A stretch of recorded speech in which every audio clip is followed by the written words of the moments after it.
Sunday. That's right, the day of work. That's what Sundays are, everybody.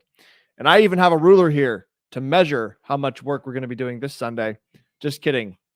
It's a Sunday. Take it easy, guys. Take the day off. You don't need to do work today. Relax. Don't worry about it. The world's not out to beat you into submission, and it's okay. You can live a mediocre life. All those things are wonderful. That's just fine. You go ahead and do that. Hey, but you know what? If that suits you, you do you. I don't care. But if you're out here trying to grind and make yourself a place in the world to get what you want, then we work on Sundays. And so, guys, my name is Sam Stevenson. My background is in structural engineering, and I am going to be explaining week by week how I'm going to be building the best design firm in the United States.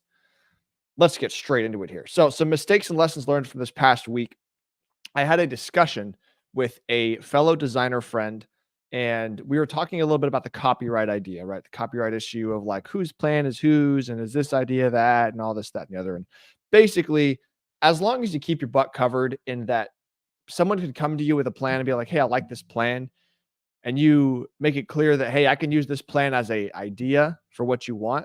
But you have to understand that every time I do this, I start from the beginning. Like I start from scratch.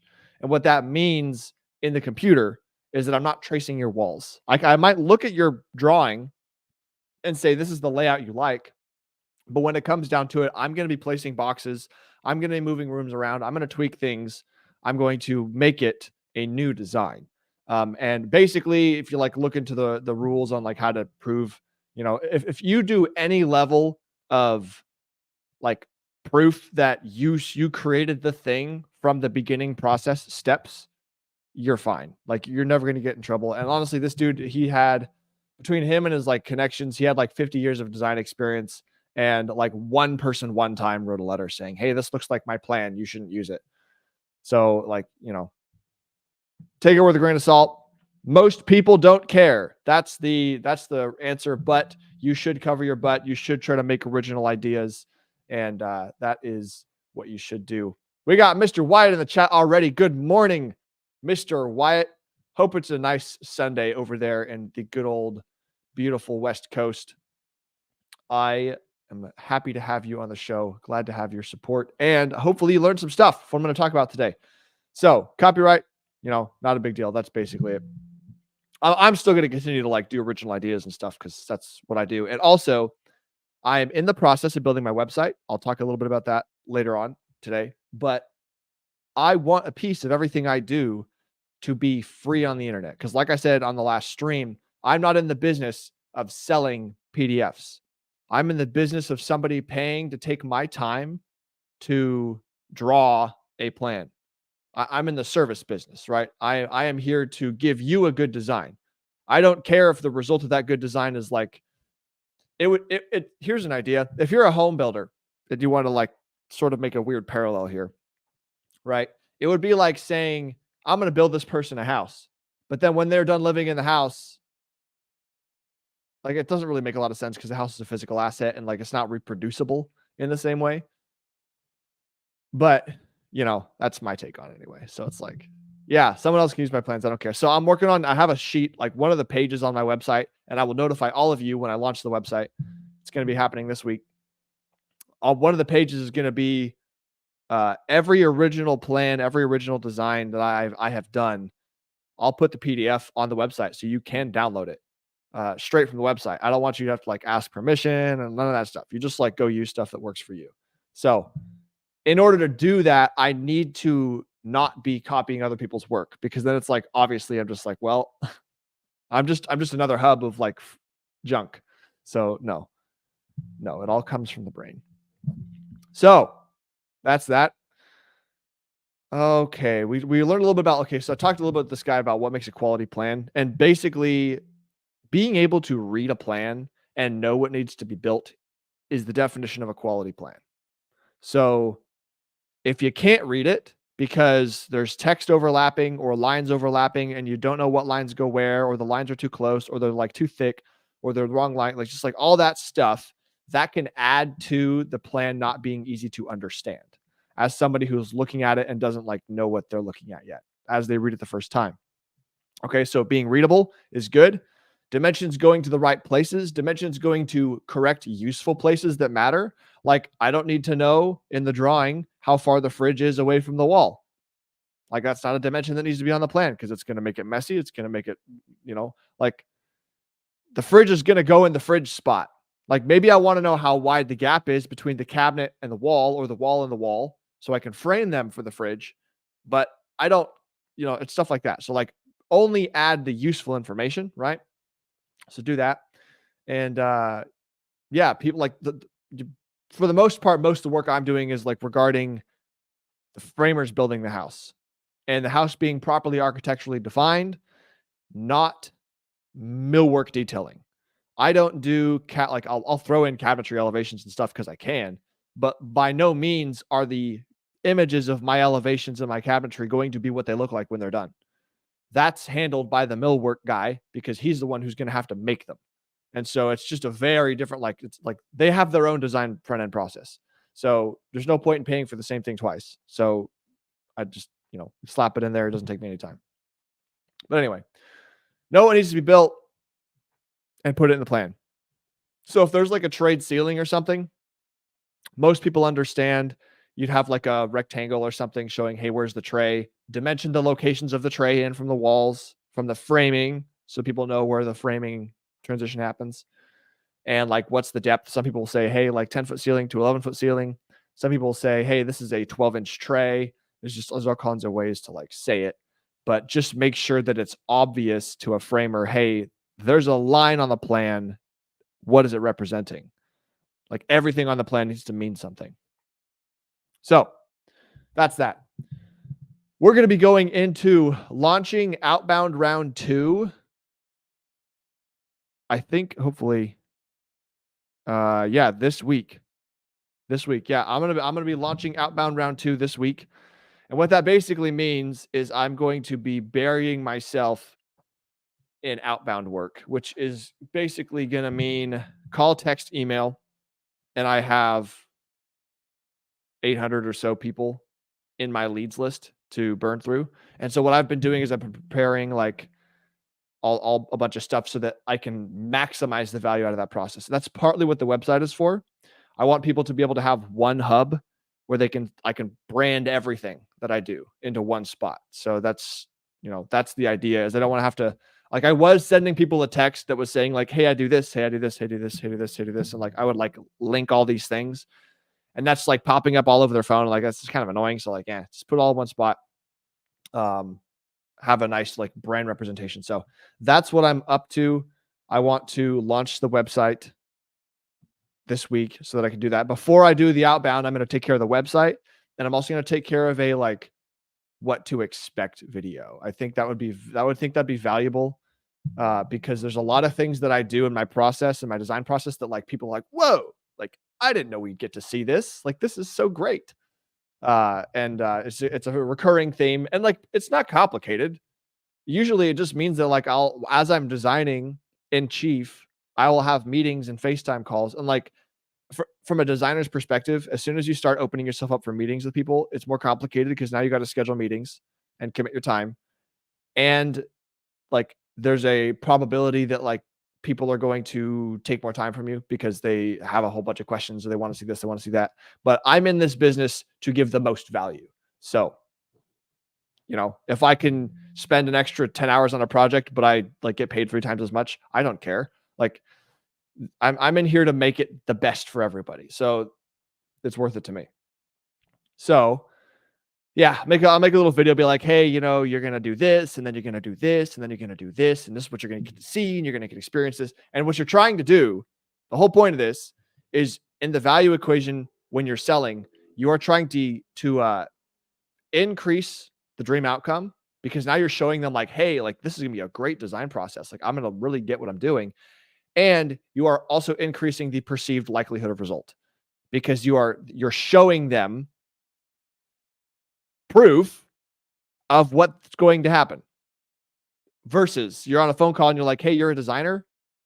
Yeah, I'm a designer. Can you design me a plan? Yeah. Like, That is this ethereal, who knows what's going to happen in their head. And so th- that's like not as good as being like, hey, boom, this is what you're going to see. So that's something I'm going to work on. So we got, yeah, I'm going to put the video somewhere. I'll probably on YouTube, but I'll like embed it in the website and take care of the website. And then I'll jump into outbound phase 2. That is what we're going to do. And I'm starting to get to the point where the reason I, what do you call it? It's clickbaited. The thing I put on my Instagram story was like, hey, is this the turn? Is this the slow turn or whatever? The reason I put that in there is because I'm getting to the point where I've already extracted, I would say, a solid 5 to 8% of the 1,000 people that I have contacted, and they know I exist and they like me and they might want to work with me in the future. And like in the building industry, I could sell myself to someone and they are totally sold. Like they're like, absolutely, you're gonna be my designer. And that doesn't mean they give me work because they have to have work. They have to have a house, they have to have a customer in that stage ready to do that, like to do it. So like it's possible that I could already have 50 people that want to use me. And then if the like bull market comes and everyone's like, hey, we're gonna build now, then it's like all of them are gonna be like overflowed with leads and they're all gonna come to me and be like, hey, can you draw me all this stuff? And I'll be like, yes, time to hire people. So that would be a great problem to have. But that's the potential. But I'm starting to get to the point where there's a somewhat consistent flow coming in of people who are like, hey, I got this. Let's design this. I got this. Let's design this. And so I'm no longer in the stage of call as many people as you possibly can, tell as many people as you possibly can, and pray to God that somebody wants to give you money so that you don't become homeless. I'm out of that stage. Uh, fingers crossed. So we'll see. We shall see. All right. So one of the things that I also want to take care of this week is, well, no, sorry. I decided I'm going to do it next month because it's more expensive than I thought. It's the certified professional building designer thing. So I'm going to go give someone a bunch of money. They're going to allow me to have a stamp and a title, and that makes people happy. And so that's basically what I'm going to do and prove that I know what I'm doing. So it costs basically like $500 total. So I'm going to put that in November and basically try to, push a little harder this month, make sure I have the cash to make something like that happen next month. So I'm going to aim for that because that's a value added for a lot of people and I'm here for the value. So let's do it. Plus I will probably learn something. I will probably learn at least one thing from this design association handbook thing. That's something I don't know. So fair enough. We'll do it. So that's coming up. Okay. So the other thing that I want to talk about was capturing more time out of a week. So first of all, what's not tracked cannot be measured. If you don't know where your time is going, then you couldn't say where your time is going. Okay. If you don't have the data, then there's no way to know. And so all I did was I took some sticky notes. And this is the way I used to do it when I was an engineer. I'd have a sticky note on my desk and I would just keep a pen next to it and I would just write like, hey, this time I'm switching to this task. And I would just, all it takes is doing it one time, right? Let's say you're trying to figure out how productive you want to be or whatever for a day. It's like your work day. And like not everybody works in an office, so maybe you need like a different device or means or whatever, but do it. Just like say, hey, at this time I'm doing this. And then you are now conscious of the fact that you wrote down that you're doing a thing. So guess what? Because you're tracking yourself, you're automatically going to improve because now you're measuring it.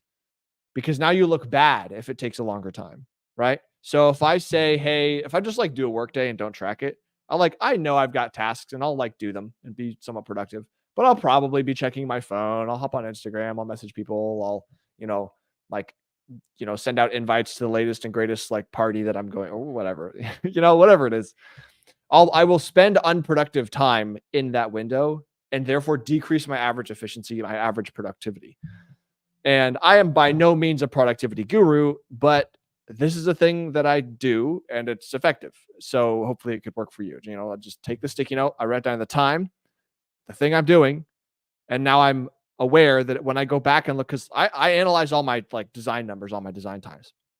And that's how I know what I'm worth in the market and all of these things and what the business is making. So if it takes me, let's say 15 hours total to draw a plan set because I tracked it, and I know I'm tracking the time on the sticky note, and I'm like doing other stupid stuff that's distracting me from my work, like listening to music or some like dumb thing that's not value adding, then I will be less effective. And then I'll see it in the numbers later. And that's a problem. I don't want to see that. So it's like sometimes just tracking is all that's required for improvement. But if you want to really measure and like track data like long term and see improvement, then yeah, actually track the data. So in congruency with that, I'm going to be telling you guys what my like effective work hours were for the past week. And I started doing this effectively on Wednesday. So starting Wednesday through Saturday, I got 29 hours of work. And when I say work, I mean no audiobooks. Like that is audiobooks don't count. YouTube doesn't count. Learning doesn't count unless it's like specific to the task I'm doing for work. Like eating, cleaning, shopping, like all the other stuff that like is involved in life and it's still relatively productive to existence, working out, gym, like all that stuff.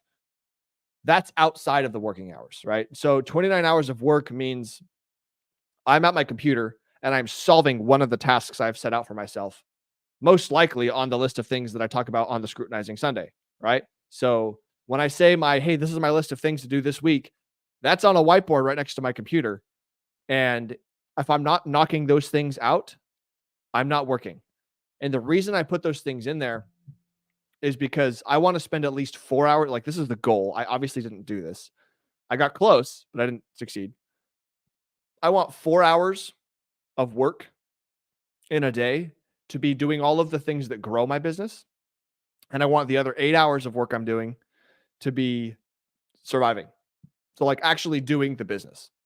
So I'm having meetings, I'm driving, I'm handing out models, I'm designing models, creating models, I'm printing models, working on models, like whatever it is, like drawing the plans, emailing, like all the stuff that's like functional to the business.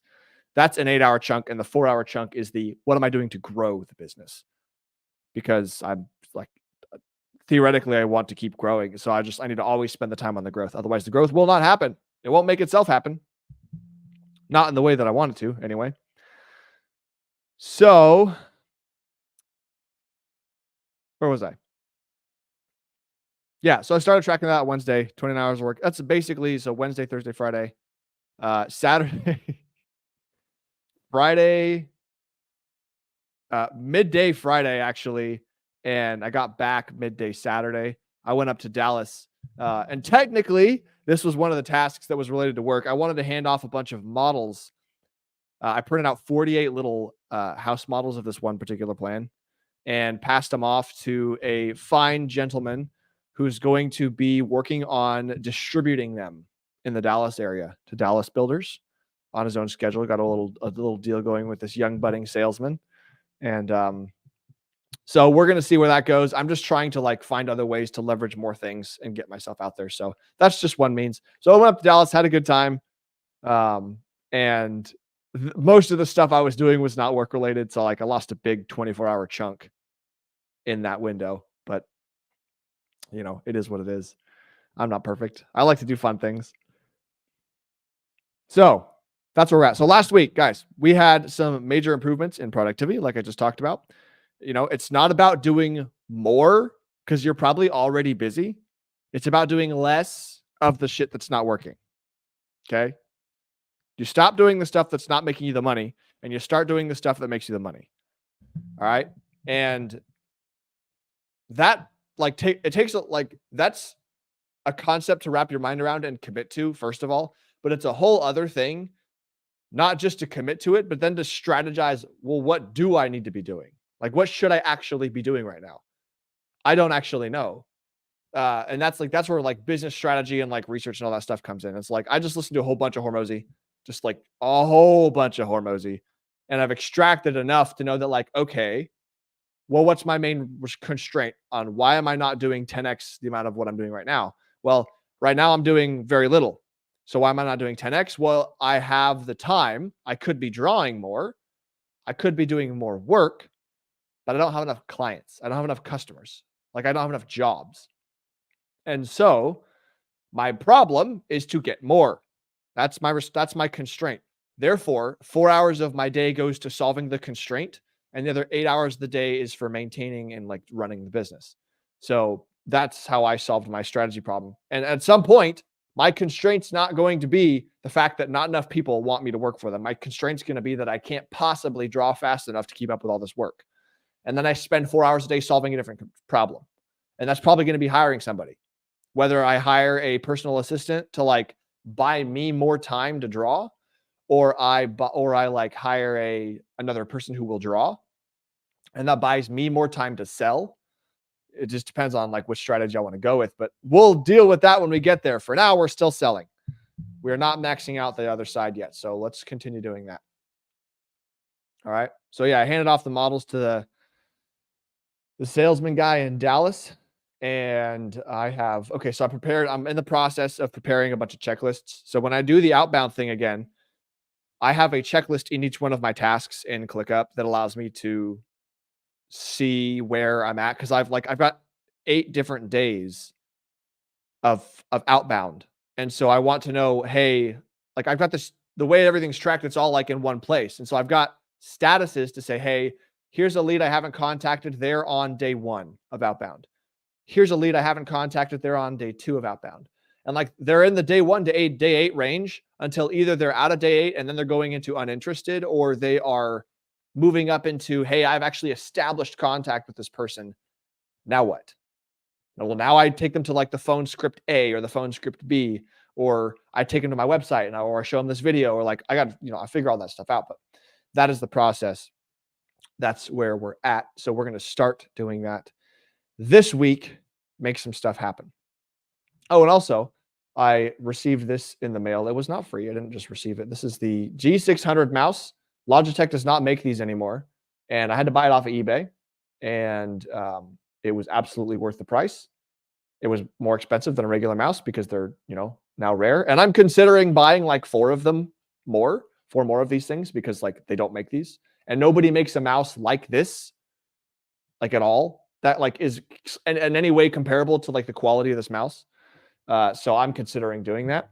But basically what I've done is I took my software, Chief, and I programmed a bunch of commands into the thumb buttons here. There's 12 buttons, and there is also on top a third clicker. There's a third key over here that you hit with your ring finger.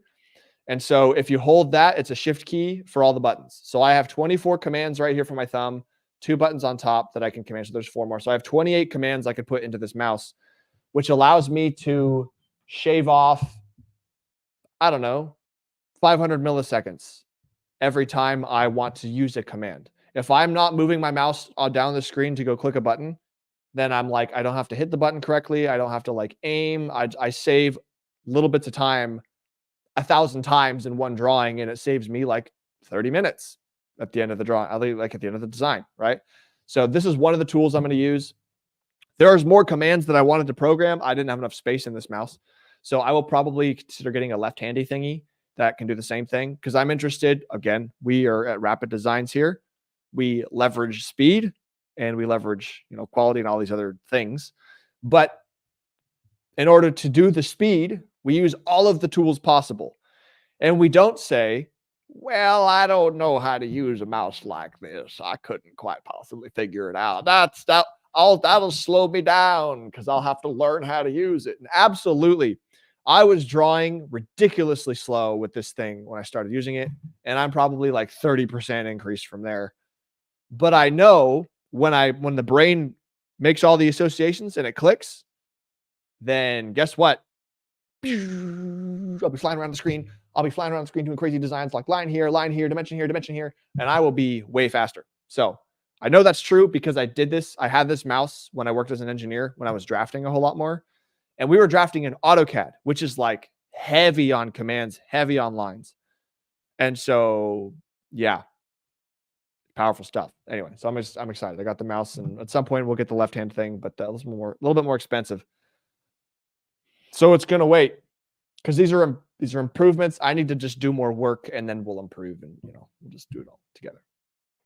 So This week, what do we got coming up? Well, I am going to start reading and preparing for that designer exam. I'm going to take that in November. I will get the certification sometime in November. I have to pay the $500 whatever, register, have a proctored online exam, tell them that I know how lines work and how houses are built. I will launch the website this week. I'm also going to be giving a list of the Dallas builders to the Dallas guy for handing out the models. Get more. Okay, that's taken care of. Once I take care of the website and I make the video of like what's it like to work with Sam and I have those integrated, I'm going to go back into that Hormozy outbound plan. I'm going to be doing the crazy 1 through 8 day, like I'm managing 800 leads in 1 day maximum. That's going to be very time consuming. So we'll see how it goes. I'll do what I can. Actually, that's a stupid answer. I will do what's needed. We don't do what we can, we do what it takes. God damn right.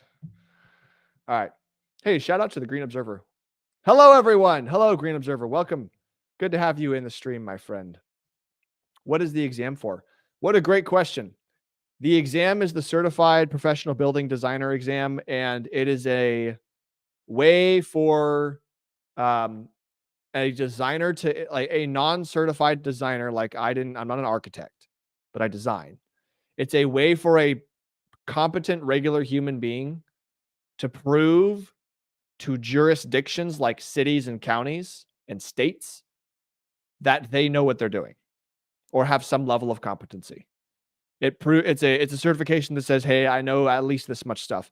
And in most cases, it's a little bit of value added for the consumer because they're like, oh, they have a cool certification thing. Maybe they care, maybe they don't.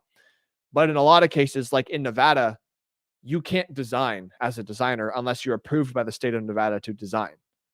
And there's not very many states that have that. Nevada is one of them. And like, let's be real. I'm thinking about Nevada because, secondary business office in Las Vegas, Nevada. Anybody sound like a good idea? I think it sounds like a good idea. So if I get the national certification thing, I can apply it to a lot of states, and they're like, oh, states will recognize it. And the same is actually true in reverse. Like if I go get the Nevada one, it will apply, and I could get the state one or the national one. It works either way.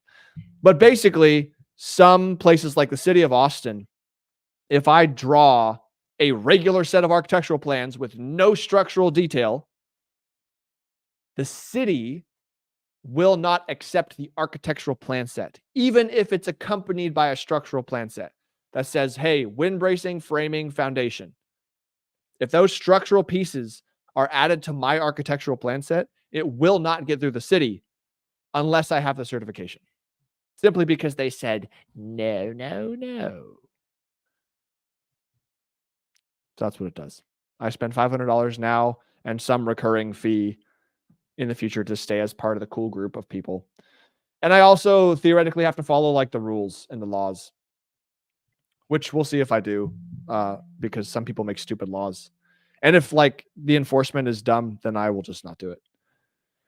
We might find out in the future that because like they make stupid rules, right? So if when I do these things, I'm going to read through the whole handbook and I'm going to find out what all these rules are.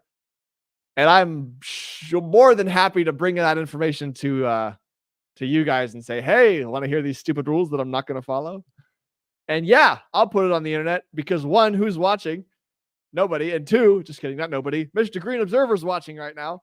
And two, what are you going to do about it?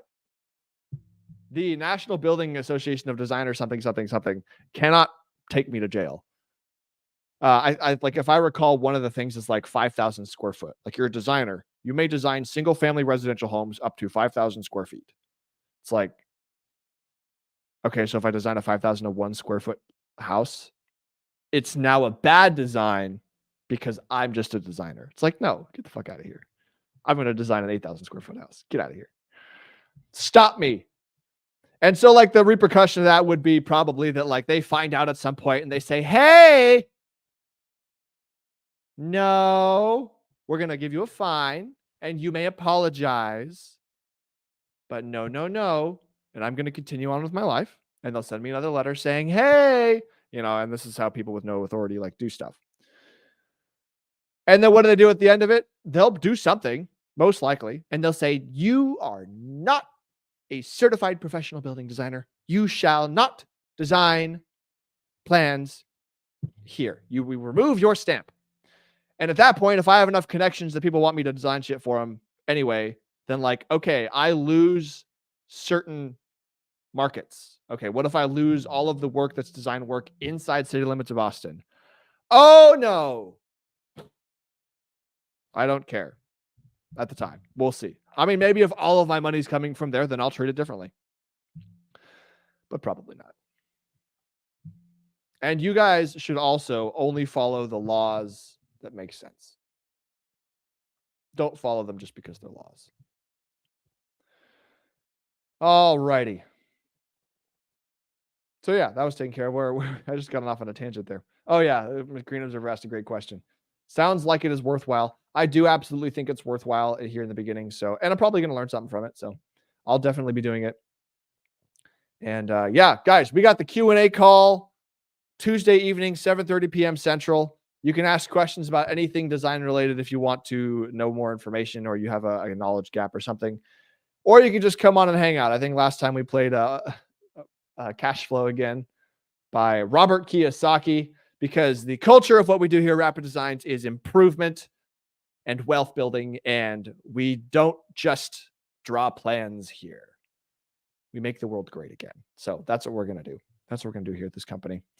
And Frame It Fridays is on Friday for those that want to learn more about nerding and understanding framing and stuff like that. I'm going to do another PDF this coming Friday. I'll be here on the desk. We'll do a new concept. We'll do a framing layout. So last 2 weeks were theoretical math related stuff, and we're going to get back into the PDF. So that's what I'll be doing this Friday. And of course, we have the Scrutinizing Sundays here, 10 a.m. usually on Sundays. And that's that, guys. So thanks for coming on. Shout out to Wyatt and Green Observer for chatting, having a good time, supporting the channel. Feel free to like, subscribe, comment, all of those wonderful things. And otherwise, I'll see you in the next one. Let's take it out with some music by the one and only Green Observer. That's the code.